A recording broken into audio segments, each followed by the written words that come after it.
हाँ तो श्रोताओ बंधुओं, तो आज हम आपके लिए बताने वाले हैं नंदी कैसे बने भगवान शिव के वाहन।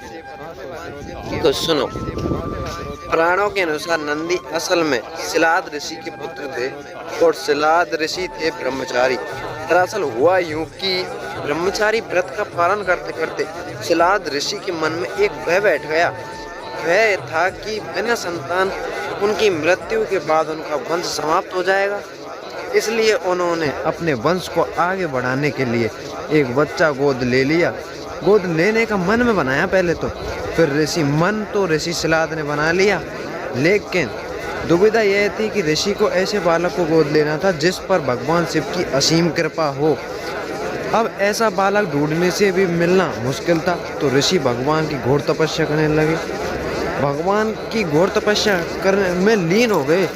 लंबे समय तक तप करने के बाद उन्हें इसका फल प्राप्त नहीं हुआ। ऐसे में ऋषि सिलाद ने अपनी तपस्या को और भी कठोर कर दिया।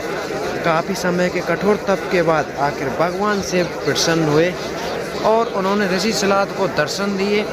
भगवान शिव ने सिलाद ऋषि से कहा, मांगो, क्या वर मांगना चाहते हो। ऋषि सिलाद ने अपनी कामना भगवान शिव से जाहिर की। भगवान शिव ने सिलाद को पुत्र का आशीर्वाद दिया और वहाँ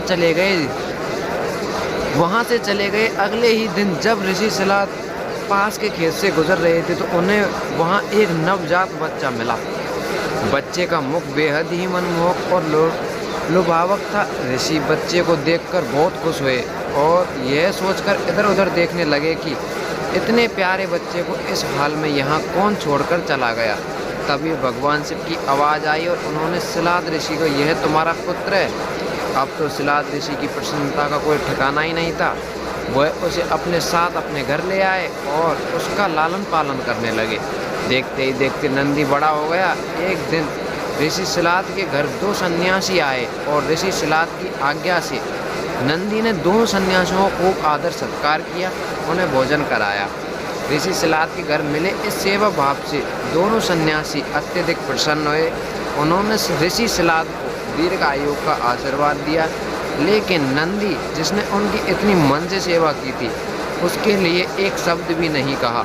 सन्यासी द्वारा ऐसा किए जाने पर ऋषि सिलाद को आश्चर्य हुआ। अपनी जिज्ञासा को शांत करने के लिए सिलाद ने सन्यासियों से ऐसा करने के पीछे की वजह पूछी।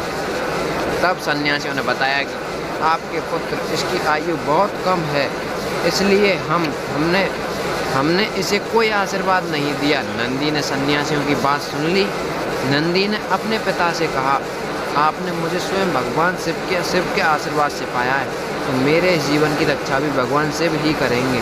आप इस बात की बिल्कुल भी चिंता ना करो। इतना कहते हुए नंदी भगवान शिव की आराधना में लग जाता है। अपने पिता की तरह ही नंदी ने भी भगवान शिव की प्रसन्न करने के लिए कठोर तप किया। फलस्वरूप भगवान शिव प्रसन्न भी हुए। लेकिन नंदी को बैल का मुख देकर अपने सबसे प्रिय वाहन बनाया और प्रिय नंदी भगवान शिव के सबसे प्रिय वाहन बने और समाज में उन्हें पूजनीय स्थान भी मिला। यही वजह है कि भगवान शिव अपनी आराधना से पूर्व उनके प्रिय नंदी की पूजा की जाती है। तो हे श्रोताओं, ये बंधुओं, अगर आपको हमारी वीडियो अच्छी लगे तो वीडियो को लाइक कर दें, चैनल को सब्सक्राइब कर दें और कमेंट में बताएं कि आगे आप कौन सी वीडियो देखना चाहते हो।